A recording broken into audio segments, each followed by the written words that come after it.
What's up, everybody? Shout out to shout out to A Day to Remember for the intro track. Brand new single off the new upcoming album. You're welcome. Shout out to A Day to Remember. Brick Wall. If you guys like that quick little, what's that word? Quick little like excerpt or something. I don't know. I ain't the human dictionary. I ain't Eminem over here. Just Keegan. What's up, everybody? Hope everybody's having a good all day, good all week so far. Today's Tuesday. Didn't get to doing the show yesterday. Was too busy. Too busy recording new episode for the YouTube channel. Turned out pretty well. Stomach hurts though. It's not as bad as it was. I think most of it's gone. Check that video out. It's video's actually doing pretty well. I didn't expect this video to turn out this good, really. The video, we tried to run a mile. That was the ultimate goal. Our ultimate goal was to run a mile, like with those with the laxatives, like, hurting bad. But just due to some things, just like poor timing, didn't get that. It started getting dark outside. I live in Michigan.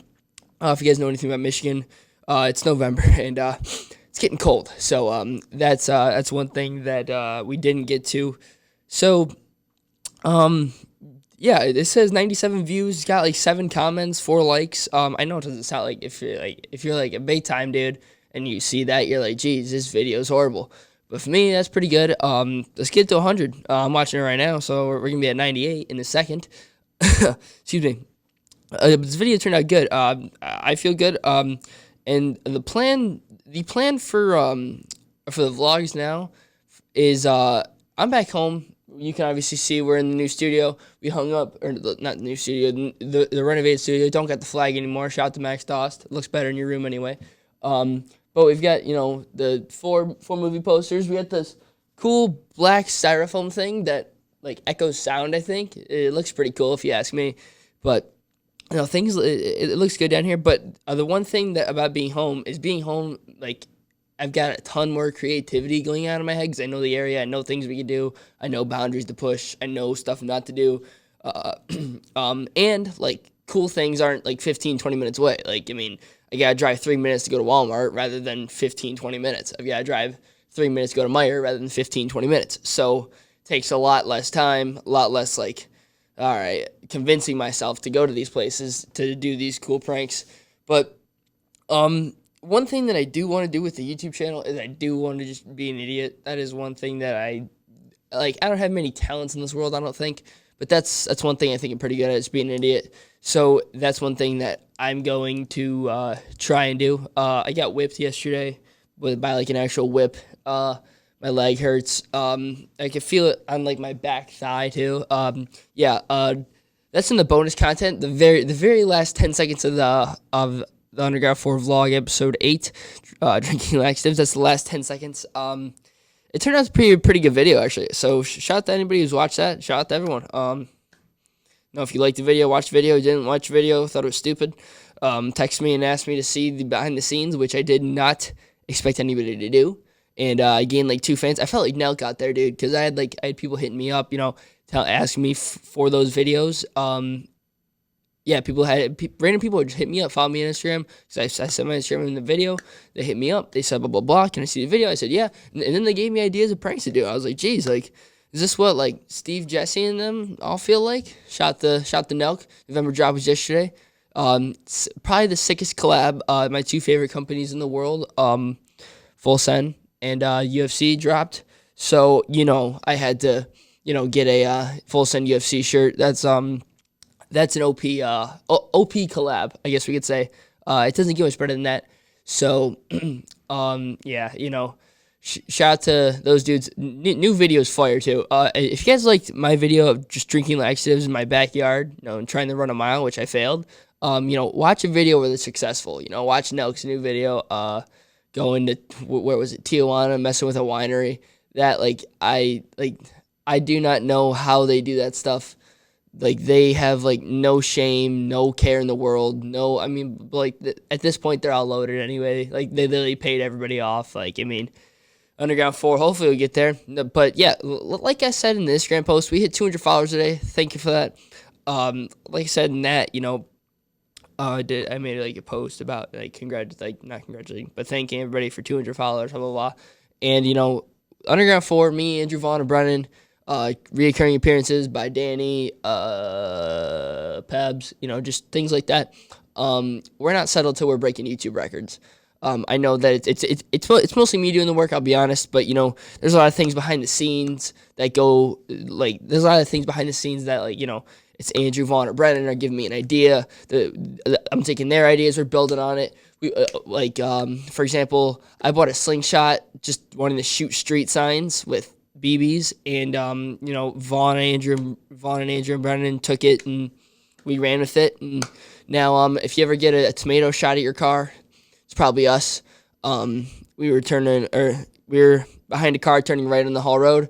Car was turning right, took slingshot, tomato, boom, hit the side of hit the window. Yeah, man. We have some bad ideas, very bad ideas.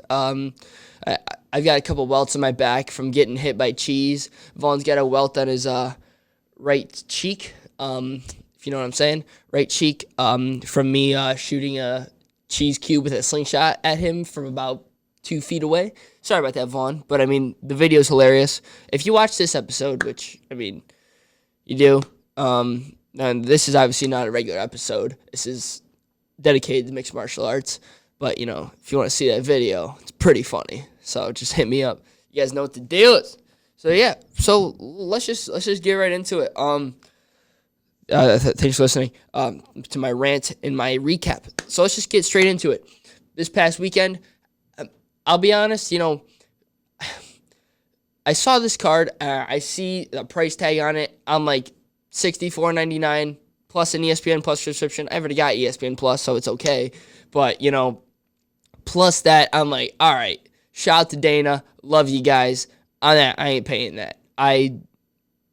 Broke college student over here, man. I'm not paying $65 to see, two dominating champions go at it.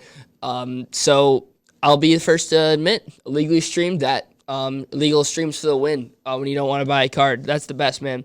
But, I mean, if we're being honest over here, the card didn't turn out that bad. I mean, it was all really predictable, and, I feel like at the point, at the point that it did get predictable, you kind of had to, stop for a second and think, okay, is me paying $65 worth paying for Paul Craig beating Shogun, Caitlin Chukagian beating Calvillo easily, and Tim Means beating Mike Perry, who Mike Perry's got some problems. That dude needs to relax. And then, at that point, you've got Valentina. She's going to win. She's going to dominate. She did lose a round. Blows my mind. And then you've got, a Davison Figueiredo, who, I mean, I love the guy, with all due respect. Who doesn't love the guy? The dude's the next big thing in the 125, and eventually when he goes at 35, dude's going to be an animal. But it comes to that point there, okay, is me paying this, is it worth these 3 fights? And really it wasn't. I mean, Paul Craig beat Shogun. If you're a Shogun diehard from the Pride days, whatever, I guess this card was good for you. No, I mean, it wasn't, maybe I guess you would have paid for it better or had a more of a broad idea to pay for it. I didn't pay for this card. I wasn't alive for the Pride days, so wouldn't know what almost a word. I wouldn't know how killer of an old dude Shogun was. But, Paul Craig's looked good. I saw a tweet. It was hilarious. It said if Paul Craig had any kind of skill, he'd be a superstar, and I thought it was hilarious. Paul Craig's good on the ground. Got a sweet nickname. Dude's awesome at weigh-ins. Good fighter. Beat Shogun. I mean, that's one of those fights that, UFC's just building his name off beating a legend. They could say, oh, he beat Shogun, whoop-de-doo, even though Shogun's 38 years old and doesn't look to be in great shape. But, good for Paul Craig. He's getting out there. Chukagian, to my surprise, beat Calvillo. Did not expect that one to happen. I will be honest. Did not expect that one to happen. Did not. Chukagian, she was coming off 2 losses. She obviously lost to Valentina, who hasn't, blah, blah, blah. And then, to my surprise, she fought Andrade on Fight Island. What was that, 2 months ago, maybe, something like that? And she got knocked out by a body shot. So I thought that this fight was going to be too fast. I've been big on Cynthia Calvillo since she came in the UFC. Trains at Team Alpha Male. Cool personality. She seems like a cool person. Great fighter.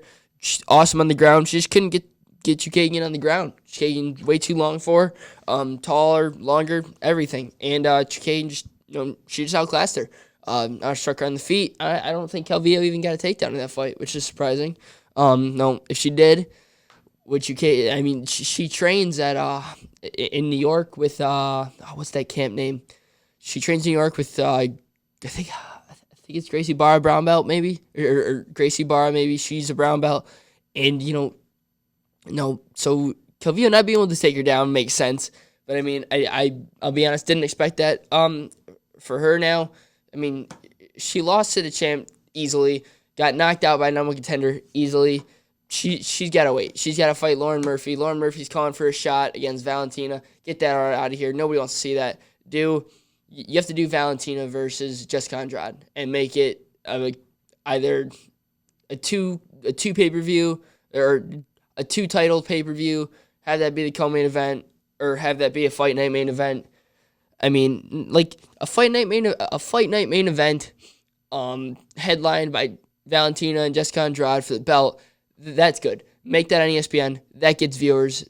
That does well because if you put it on the main ESPN card, it's easy to access for everybody. Everybody can see it. You don't have to pay $5 to stream it. If you got regular cable, straight on ESPN, turn it on, enjoy some late night fights with the family. But if that's a pay, that won't be a pay-per-view.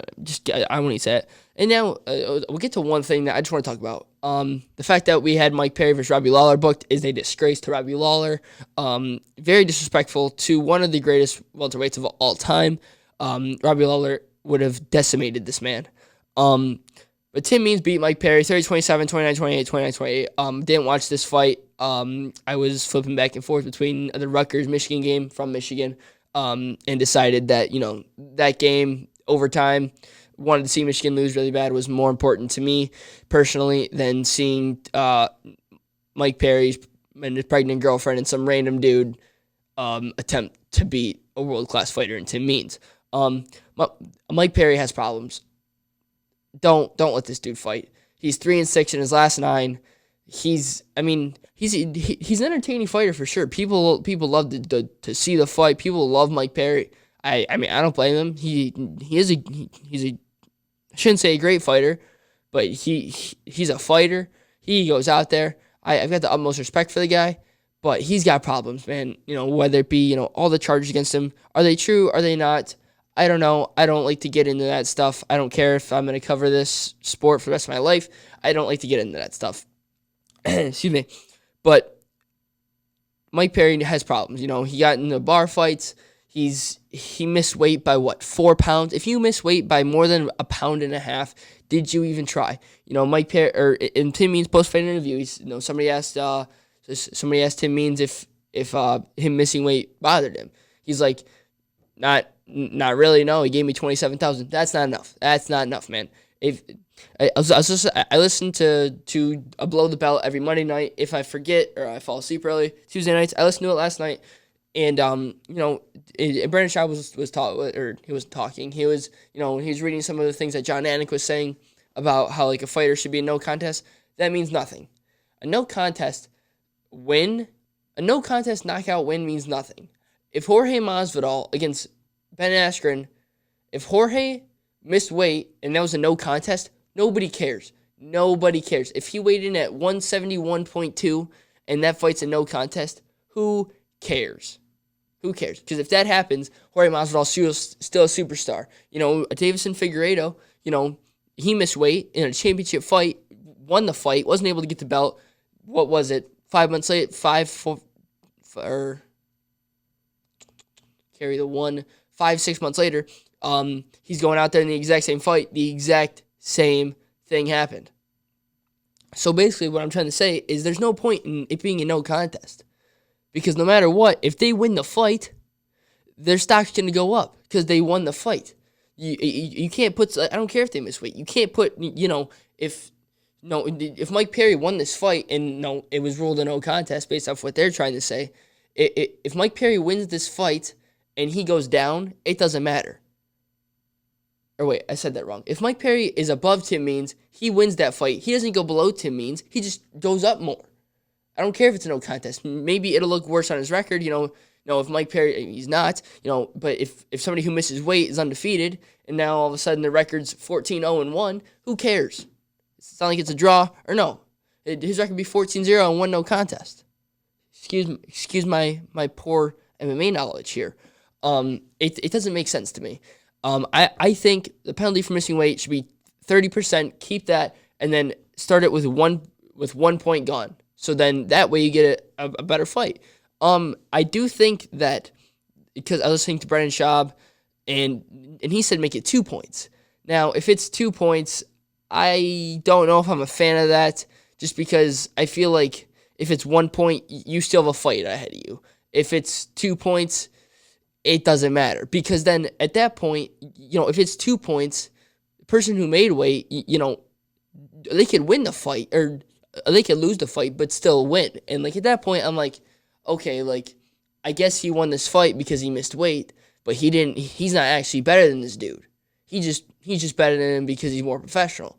And I don't think that the sport is based off professionality. Rather, I get that professionality is part of it, but at the same time, it's straight up skill. There's some people in the fight world who aren't professional at all. Mike Perry, he's not a top 10 dude. I still remember back in the day, I think it was UFC Pittsburgh, when he knocked that dude out with an elbow. Forget who it was. But I remember people were talking about him being a contender. I was big on Mike Perry. Still, one of the most shocking things to me is that Mike Perry has a recent win over Paul Felder. Can we think about that for a minute? Paul Felder lost to Mike Perry. I still to this day, I will think about that fight, and I will say to myself, how in the world did that happen? Because I don't know. To this day, that's shocking. I might rewatch that fight tonight, actually. Been watching a lot of old fights. Not old fights, but fights from the past 2 years. Watched Israel Adesanya, Kelvin Gastelum last night, and after that, I watched one of my personal favorite fights, Dustin Poirier, Max Holloway, of all time. I watched that. Just been trying to catch up, man. Just see how far along all these people are getting better. And then in the co-main event of UFC 255, we had Valentina Shevchenko defeating Jennifer Maia. I think it's so funny to me how we're all freaking out over here over Valentina losing a round, and we just acted like she lost the fight. She dominated this fight. If this is a regular fight, then this is upwards of just pure and utter domination. But because it's Valentina, and we expect this out of her, and she lost the round to Jennifer Maia, we're like, oh, is she getting worse? No, Jennifer Maia is sick on the ground. She's good. She is one of the best fighters in the world. She might be one of the best fighters on the ground in the world, whether it's male or female. And, I personally think it's hilarious how we all overreact to this. It was me as well. I'm sitting there watching the fight. I'm like, it's 1-1, and there's 3 rounds left. Who's gonna win these next 2? Or 3, excuse me. Who's gonna win these next 3 rounds? And then Valentina goes out and just utterly dominates her. Just like we all expected. But Jennifer Maia did look good. She caught her with a couple. She caught her with a couple punches, and it was honestly kind of surprising. I'm happy for Valentina, but the thing about that is, what's next for her is strange. Obviously, Dana White said that, Jessica Andrade's going to come next, which, I guess, at this point, you have a decent name behind yourself and you win one fight, and, I guess we can throw you to Valentina Shevchenko. What's the worst that'll happen? They're all going to lose anyway. So I guess here we stand. Another thing I'd like to see, which I'm not sure why Dana White is so reluctant to making this fight happen again, which is Amanda Nunes and Valentina Shevchenko. I think that is a huge level fight. The only problem is Amanda Nunes would then have to go up in weight, Valentina would have to go up in weight, and Amanda Nunes would have to go down, which, will we ever see that? I don't know. It seems to me that Amanda Nunes is kind of, she's kind of on the tail end of her career. She might win she might defend her belts 1-2 more times. She got to fight Megan Anderson. But at that point, I don't see a point in her holding these divisions up. I mean, I think women's 145 needs to be abandoned. Um, I think women's 145 needs to be abandoned. There's there's no there's no division. Like the UFC literally had that division for one person, just one person to win a belt and sign some random people just so that division could actually happen. There could be a belt for it. So I think that at this point, is she going to keep defending the 135 belt, cutting all that weight, going through that just to have these terrible sparring matches with these girls? No. She's the GOAT. She's the greatest of all time. Beat Ronda Rousey 50 seconds. Beat Chris Cyborg in 50 seconds. There's nothing else for her to prove. Her going out there and beating Megan Anderson proves absolutely nothing to her GOAT status. We know. We know she's going to win the fight. We already know. There's no point in us watching it. So that's where we stand. Next, we got Deiveson Figueiredo beat Alex Perez in our main event of the evening. This was actually, it only lasted a minute 57, but it looked good. This looked like a promising fight. It looked fun. Deiveson Figueiredo, man, that dude's legit. If I could see one matchup right now, I'd love to see Deiveson Figueiredo versus Mighty Mouse. I'd love to see Deiveson Figueiredo versus Henry Cejudo. Those are two fights that, although we'll probably never see, are things that we'll always be able to fantasize over and will always be interesting. Deiveson Figueiredo is looking like he's going to have that flyweight belt for a long time. He beat Alex Perez in mid-57, took utterly no damage. Sure, I know there's some controversy like, oh, he grabbed the fence. Who cares? It sucks. Whatever. If you're an Alex Perez fan, I guess that's frustrating you. But, he was going to win the fight anyway. It just made it quicker. It was a sick, absolutely disgusting guillotine.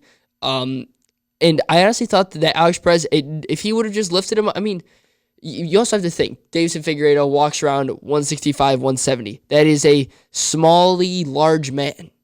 And you've got a 165, 170 pound man, straight muscle, straight, just blown up water. He's probably walking around 150 in that fight. Just straight up blown water. And you've got him in that fight. He's cranking on your neck. Even if you are almost out, that's tight. I thought that Alex Perez, if you would have just gotten a little bit more, just straightened his legs out a little bit more. It was kind of frustrating to see. He could have slammed Deiveson, but at the same time, in that position, he's so good.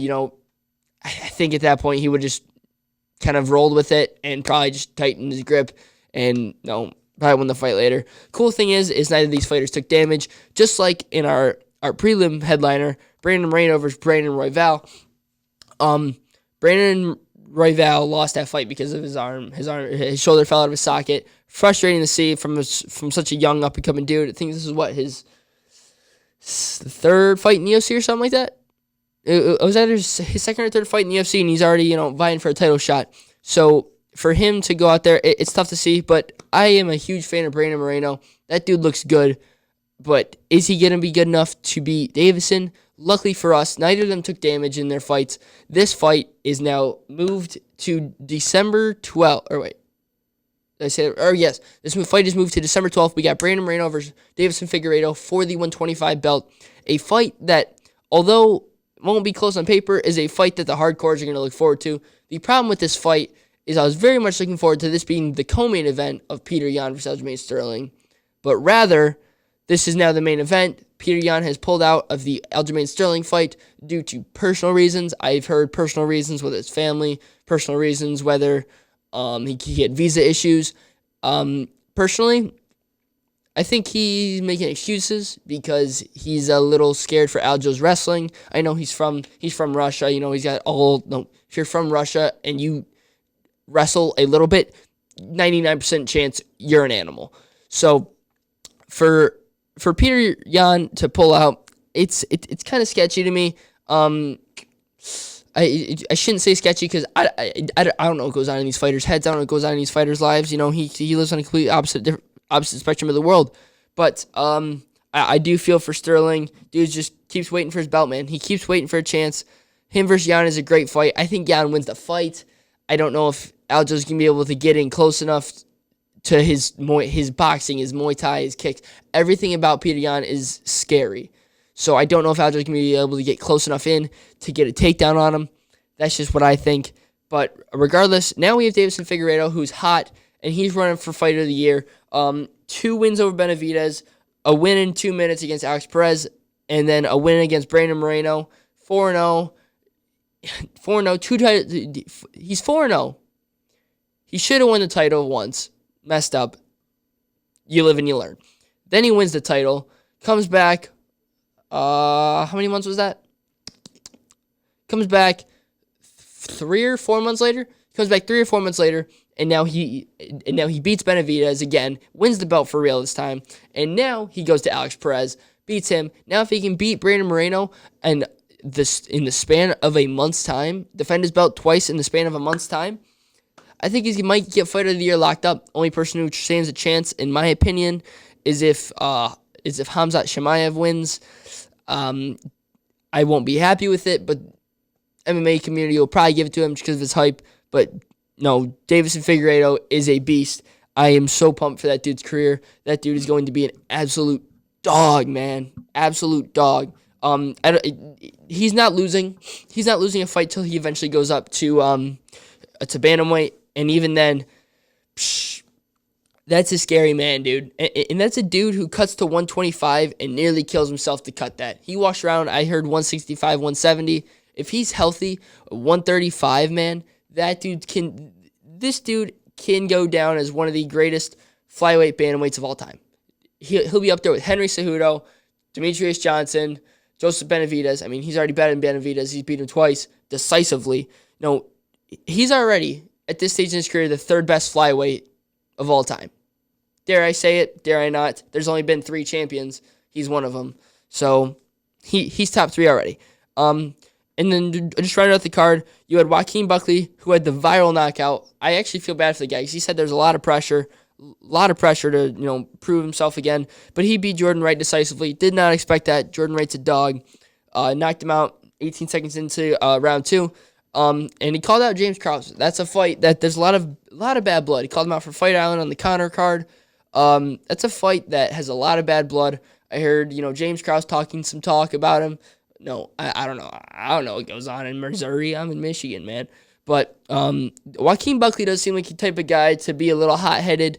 So if what James is saying is true, I kind of believe it. That's a fight I'd love to see. Joaquin Buckley is a dude who he's got the knockout power, but I feel like he fights emotional sometimes. Especially based off his post-fight interview again with Rogan, which was an awesome post-fight interview. It doesn't get much better than that. He's saying he's calling out James Krause without saying his name. Then Joe Rogan's like, hey, blah blah blah.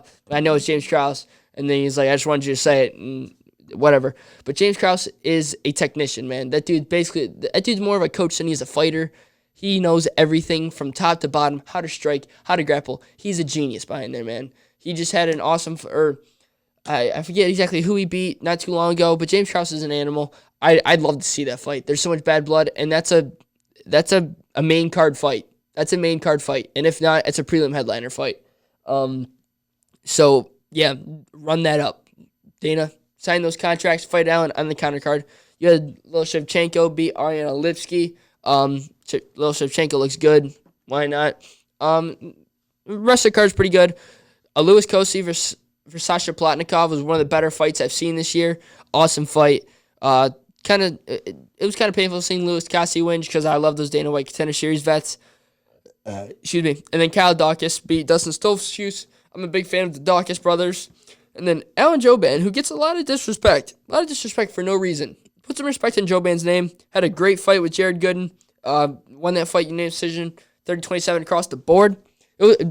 Top to bottom, it was a great card. I know there wasn't a ton of big names, but it was a top to bottom great card. People hated on the card. I'll be honest, I was one of the people who hated on the card. But card turned out well. And then so to move on this weekend, we've got Derek Lewis and Curtis Blaydes headlining. It's one of those fights. It's a fight night. UFC Apex. It's a solid card top to bottom. You have Derek Lewis, Curtis Blaydes. I love both these dudes. I met Curtis Blaydes in Texas, and I saw Derek Lewis fight in Texas. Both awesome dudes. Couldn't be happier for him. But let's be honest here, man. Let's just stop here and be honest for just 1 second. Curtis Blaydes is just gonna wrestle Derek Lewis till he bleeds, till he dies. Eventually, the only way Derek Lewis wins this fight is if he can knock him out in the first 30 seconds of round 1, 2, and 3. He won't last the end of the third. I think Blaydes wins this fight. I just feel bad for Blaydes, man, because he's so good, but Stipe and Francis are so much better than him. Curtis Blaydes is the third best heavyweight in the world now that DC's gone. But there's just tiers at heavyweight. You got Curtis Blaydes, you have Stipe Miocic, Francis Ngannou. You have a bunch of garbage. You have tier 2, which is Curtis Blaydes. Then you got everybody else. It's no disrespect to Curtis Blaydes. Dude's an awesome fighter. He's not beating Francis. He's sure as heck not beating Stipe. Francis and Stipe, I think that's being talked about for March. Run me that. That's a fight I want to see. I think Stipe wins that, I think Francis wins that fight next. Because I don't know how good Stipe's chin's going to be. He's coming back, fighting DC, 25-minute war. You know, it's tough, man. I think that if Francis can clip him one time, it's going to be bad blood. No disrespect to Stipe, greatest heavyweight of all time. Win or loss, greatest heavyweight of all time. Francis Ngannou's just built different, man. Francis Ngannou isn't a better fighter than him. He's just got the more power, I guess. I don't know. I couldn't think of a better word. Dude's disgusting. Then co-main event, I completely forgot about this. We got Anthony Smith versus Devin Clark. It's a good fight for Smith because he needs to get back on his winning ways. You know, it's tough for the guy. He had a good fight with John Jones. He could have been the champ. All he had to do was say, yeah, I can't continue. He couldn't have been champ. But rather than that, he said no. He took the loss like a man. He knows he's not the champ. And I will always have respect for him for that. But, like, I don't know, man. He's fighting Devin Clark, who's on a 2-fight win streak against Lonzo Minefield and Dequan Townsend. But, you know, he's also got losses. He has a loss a year and a month ago to Ryan Spann. Who, I mean, I just think that Anthony Smith is levels above Ryan Spann, and I think that the only way Smith loses this fight is if he gets, you know, if he gets taken down and just ground and pounded, which I don't really see happening. I guess we'll see. Hopefully it's a good win for Anthony Smith. Dude's on a rough tear. He's great he's great as an analyst. He's a great fighter. I think it might be, no, but this is his 50th professional fight. I think, you know, it might be time to, you know, think about, all right, you know, I got my shot being the champ. I'm not it. Whatever. We tried. Great career. Even if he does hang it up, phenomenal career.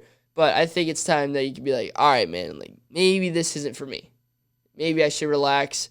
I should do some color commentary, UFC post shows, travel, work for the company. He's great behind the ball. Yeah. He's great behind the front desk. He does a great job. And at this point, I kind of want to see him hang it up. Next, we got Josh Parisian. He's from Michigan, heavyweight. He got 2 wins on Dana White's Contender Series till he got a contract. Real excited for that dude. Dude's a beast. Hopefully he beats Parker Porter. No idea who that is. Miro Bazi, Zalgas Zumaglov. Sounds like a wrestling match. Miguel Baeza, Takashi Sato. I think Soto's good. He's fighting Miguel Baeza's 9-0. So that dude's probably good. So you got Spike the Ginger Carlisle out here. Spark Carlisle's, if you don't remember from UFC fight night. Oh, which one was it? I think it was Blaydes and Dos Santos excuse me. Or no, Dos Santos. What am I saying? Spark Carlisle's Ginger, crazy dude. Next you got Rachel Ostovich. Hey Rachel, how are you? Fighting Gina Mazany, prelim headliner. Rachel Ostovich is 4-5, but I mean, we all know why she's in the UFC, why she's getting so many chances. People love to see her fight. Not gonna say why. There might be children listening. Ashley Evans Smith on this card. Rest of the cards, whatever. Malcolm Gordon, he's cool. Luke Sanders, he's cool. But I mean, you know, the card, it's not the greatest card, but I mean, hey, it's a Saturday night. I don't got anything better to do, and I am not going to watch the Mike Tyson fight because I've got some respect for my elderly folks. So I will be tuning into this Blaydes versus Lewis card. If you watch the Mike Tyson card, you got problems, man. I see we just talked about that real quick, actually. I noticed that there's rules. There's a no knockout rule. How are you going to enforce that? There's no judges. Why? You got Izzy Stylebender on commentary. That'll be cool. Should be pretty interesting. But I mean, let's just be honest here, man. Like, it's pretty stupid. I'm not a fan of seeing elderly people get punched in the face, especially when they're doing it to each other. So, this is a fight that, I mean, hey, if it's going to happen, it's going to happen. Will I watch? I mean, no, I ain't paying for it. I'll tell you that. It's what, $50 or something like that? Heck no, not paying $50 to see two old men smile at each other. And the no knockout rule really makes me mad. Yeah, really makes me mad, because how are you going to enforce a no knockout rule when you're Mike Tyson and Roy Jones Jr.? How is that even possible? I do have respect for Mike Tyson, because he does look very, very good. He looks to be in very good shape, and that dude still looks like he can hit like a truck. He knocked out Zach Galifianakis with one punch in The Hangover Part 1. So that dude can hit hard. Zach Galifianakis, not the littlest dude. Sure, he was defenseless, but not the littlest dude. So Mike Tyson still got the power. So I'm very interested to see how that fight goes. I'm not very interested. I just kind of want to see it to say I saw it. To say, so in 30 years, when I tell my kids, like, oh, who's Mike Tyson? I'll be like, oh, yeah, I watched him fight Roy Jones Jr. And they're like, how was that? I'll be like, god awful. I could tell them the truth. Tell them the truth. A no knockout rule when you're Mike Tyson is like no pitching rule when you're Clayton Kershaw. Or a no home run rule when you're Barry Sanders. Or not Barry Bonds, what am I saying? Or, yeah, a no touchdown rule when you're Barry Sanders. Like, things just don't make sense. Like, that doesn't make sense. So, garbage anyway. And now, let's just get to some of the news in the MMA world. So, some of the news, UFC posted about it. Might as well be perfectly perfect. Everything's happening. We've got Conor McGregor versus Dustin Poirier, January 23rd, coming up. So pumped for that fight. Supposedly on Fight Island. I did hear that Dana White is going to try and do this in the Etihad Arena, which is supposed to be done, I think. And this is a fight that I've been waiting for, I've been dreaming for. My two favorite fighters of all time stepping in the cage together at the exact same time. It does not get much better than that. I do wish, the only thing that would make it better is if I could be there for it, not flying to Abu Dhabi. If it was in Dallas like Conor wanted, I'd be there in 3 hours. Excuse me. But it's not. It's happening in Abu Dhabi. I hope there can be fans for this. I hope there can be fans for this, man. Hope there can be fans for this. Because this is a fight that there needs to be, because, like, it's Conor McGregor. No, there is no Conor fight without fans. The best part about Conor fights, except for when he makes sweet knockouts, are the fans. I can still, like, every time I watch the Cowboy Conor fight, my favorite part about it is when Herb Dean weighs it off, Conor strolls out, and just close your eyes and just listen to the crowd roar. The crowd has never been that loud. People love to see Conor win. I don't care if there's 10 people there. I don't care if there's 10,000, 100,000. There needs to be a crowd of over one there. People who aren't working, people who aren't in the camps, there need to be people at that fight. And Dana White wanted to do some kind of fans, just a little bit to just make something happen for like a Gaethje fight. This is 3 months down the road. Things are looking up. Hopefully there'll be a vaccine by then, or hopefully it'll be more easily accessible. And then that way we can make this fight happen. This fight needs to happen with fans. Conor McGregor does Poirier with fans. Dana White, did you hear that? With fans. Make it happen. Some other things that are happening in the UFC. We have a stacked fight night. December 19th might be the most stacked fight night I've ever seen in my life. And before we even get to that, it's officially official. UFC posted about it today. It doesn't get more official than UFC posting about it. We've got Charles Oliveira versus Tony Ferguson as the co-main event for UFC 256, December 12th, 2020. This fight, I'm very, very, very, very happy for it.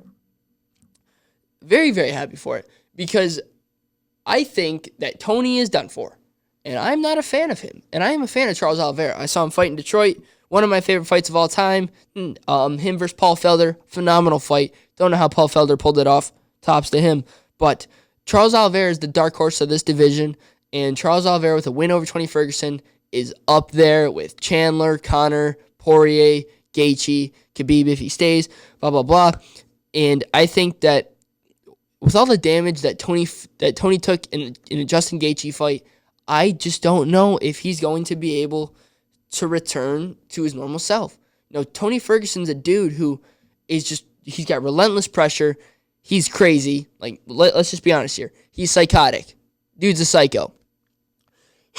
He's got relentless pressure, crazy from top, crazy from bottom, crazy on the ground in general, crazy striking. But then you've got Charles Oliveira, who his striking is like 20 times better more recently. He just finished Kevin Lee. I know, beating Kevin Lee is nothing special these days anymore. But, he just beat Kevin Lee. He's used to fighting with no fans. And Charles Oliveira is way better on the ground than Tony. It's no disrespect to Tony. Tony's great on the ground. I don't like the guy, but he's great on the ground. But Charles Oliveira is a different breed on the ground. He's a different breed of animal on the ground. He has a record for submissions in the UFC, I think. Something insane like that. And I just don't... I think that if Tony gets clipped a couple times on the ground, he tries to do some cool blowing sand in your face stuff, do some weird rolls that Eddie Bravo teaches him. I don't think that stuff's going to work on Charles Oliveira. So I hope Charles wins that fight. And at this point, this is a fight that can make the division. Here, I'll do two hypothetical situations. If Khabib's actually gone, you have to do Conor Poirier's done, Charles Oliveira, Tony Ferguson, then you do Justin Gaethje, Michael Chandler, then you do RDA, Dan Hooker. You just do an 8-man tournament and you see what happens. Because at this point, the winner of Conor and Poirier should get the next title shot. Whether it's for a vacant belt or it's against Khabib, that needs to happen. The winner of Conor Poirier gets a title shot. Then, if Oliveira beats Tony, he's next in line. If he wants to take another fight or wait, it's up to him. Whatever happens, happens. But then, at this point, Michael Chandler's, he's in the mix somehow. Justin Gaethje has to be the one he fights. He could have stepped in and fought RDA. He didn't. Do I think he would have won that fight still? Probably not with all the weight cut in such a short amount of time. I don't know if he would have been, especially doing 2 weight cuts so soon. Don't know if he would have been able to win that fight. But I think that what has to happen in Michael Chandler's debut is Justin Gaethje. If you're a hardcore, if you're just an amateur fan, that's a fight if it's a fight night main event, that's going to go crazy for views. That'll be the most viewed fight night, except maybe December 19th, of all time. So, and then at that point, you have Rafael dos Anjos, who looked phenomenal against Paul Felder. Sure, it was a Paul Felder who wasn't on a full camp, 5 days, hasn't fought an MMA gym in 4 months, he said. But, regardless of the circumstances, he looked good. He needs to fight Dan Hooker next with everybody else lined up. I was a fan of Oliveira, RDA, but, that's not happening because Oliveira's stepping in and fight Tony. You have to do you have to do RDA, Dan Hooker, see who's legit. RDA just beat Paul Felder, who lost to Hooker. He beat he beat Felder more decisively than Hooker did. I think RDA beats Hooker. No disrespect to Dan Hooker. Dude's a beast. I love that guy. I just don't think he wins that fight. So, UFC lightweight division is going to be absolutely insane. Absolutely insane in these upcoming months. So many good fights that could happen. I hope Conor stays around. I think he beats Dustin. I think he hurts him at the end of the first and then finish him in the early second. It's no disrespect to Dustin Poirier. I've said this before, and I'll say it again. Dustin Poirier is one of my favorite fighters of all time. It's just not a good fight for him. It's the fight I want to see. It's my 2 favorite dudes fighting each other, but it's not going to work, man. It's not going to work.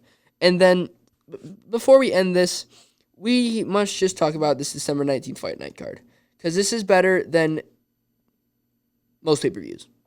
You've got Leon Edwards versus Khamzat Chimaev. Leon's going to absolutely annihilate him. Not a doubt in my mind. Leon Edwards annihilates this dude. and finally gets some respect in the division. This win is not going to be enough for a title shot, in my opinion. No, Leon Edwards did say that Dana White promised him some things. The only thing I think Leon's getting promised at this point is a title shot. Is he going to get it next? Maybe after Burns does. We'll see what happens. I hope Khamzat does not win this fight. Not a fan of the guy.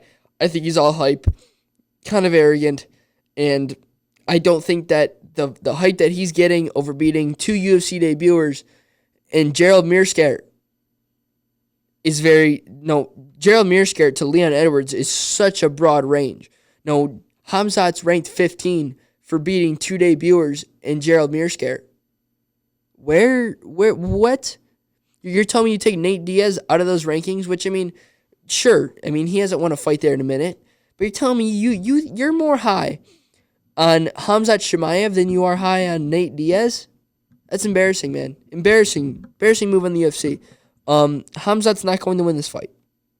Plain and simple. Co-main event, you got Stephen Wonderboy Thompson, one of the best strikers we've ever seen, against Jeff Neal, up-and-coming dude, manager at Texas Road, or is he a manager or waiter at Texas Roadhouse in Texas? That dude's an animal. That dude's got a chip on his shoulder. If he beats, I think Jeff Neal is going to be one of the better fighters in the 170-pound division. And if Jeff Neal can go out there and start Stephen Thompson like Anthony Pettis did, then Jeff Neal's legit. I think he already is legit. But, man, is that dude going to be a problem if he beats Thompson. I don't want to fight him if I'm a normal person. Then next we got Jose Aldo versus Marlon Chito Vera. Phenomenal fight for Chito Vera. This is a perfect fight. This is one of the times that the UFC does something perfect. And it's doing Jose Aldo against Marlon Vera. Marlon Vera's ranked 15. I think Aldo's ranked, 7 or something like that? But Jose Aldo needs to get another win. No, Jose Aldo needs a win. I thought he beat Moraes. And then he obviously got destroyed by Peter Yan, but who hasn't? But for Marlon Vera, this is the biggest opportunity that you can be given. You're fighting one of the greatest consensus 145-pounders of all time.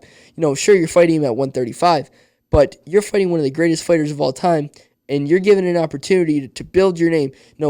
He's already got a chip on his shoulder. Everybody was betting against him on the Sean O'Malley fight. He went out there.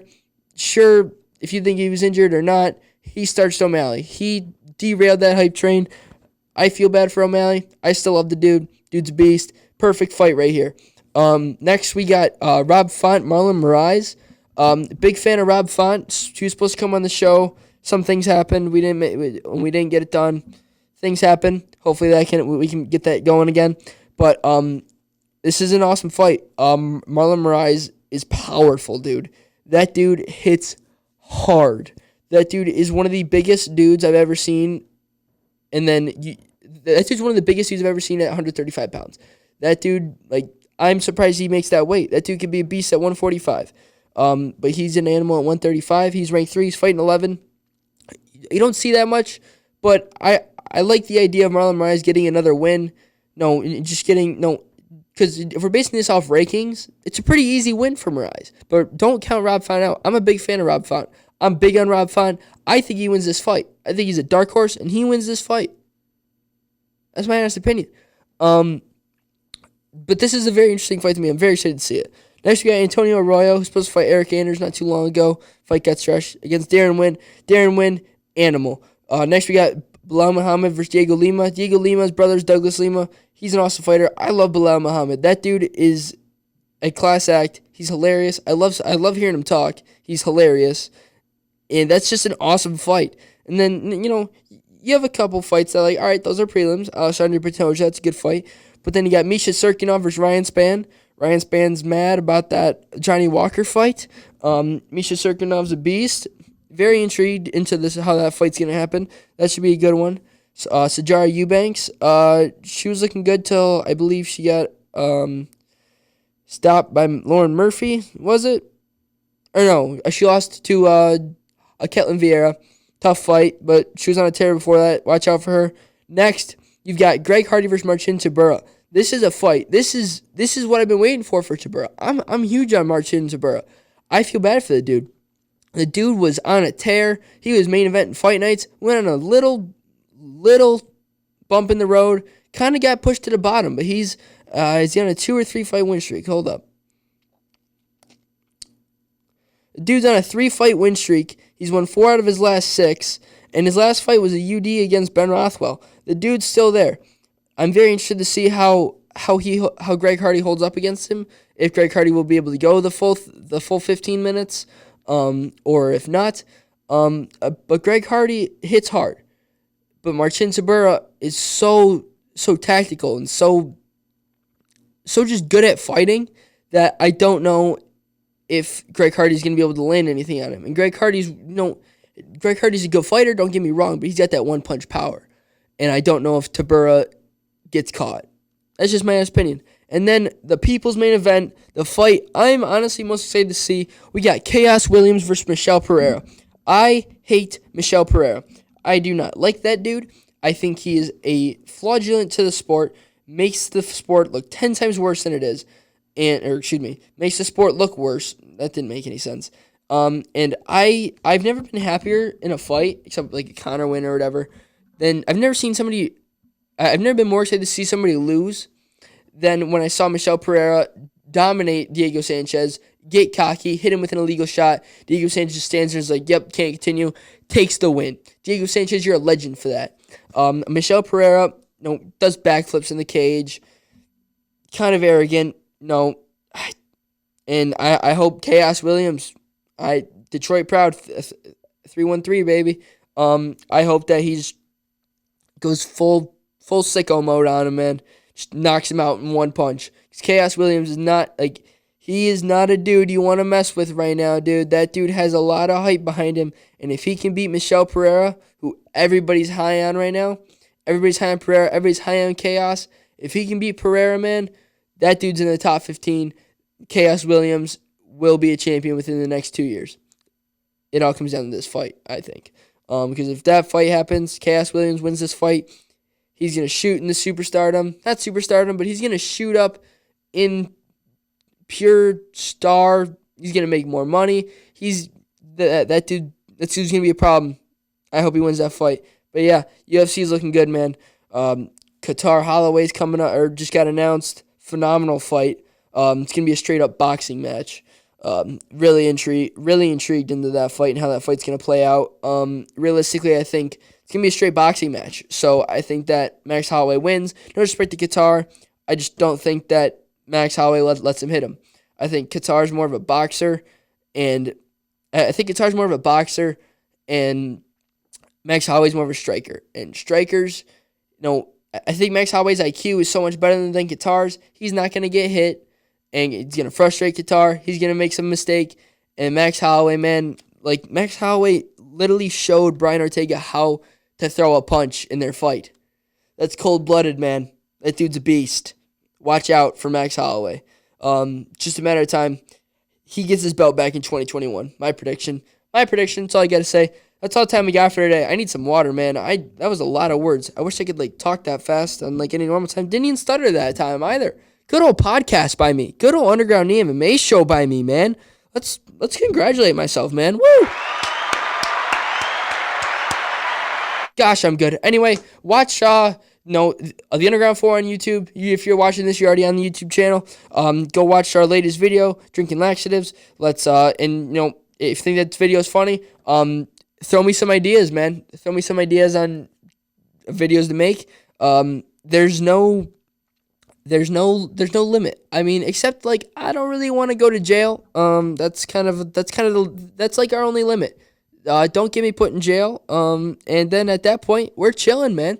Shout out to everybody who makes this YouTube channel happen. Shout out to the boys, Andrew Vaughn Brennan and Dylan. Dylan, going through a tough time, man, but we love you. That's about all. Thank you guys for listening, and we'll see you next week. Hopefully, we can get some people in the studio this week. Hope everybody has a good Thanksgiving, and eat some green bean casserole. Yeah, dare I say it. Eat some green bean casserole. That stuff's good. That's all the time we got for today. You guys have a great night. Woo woo!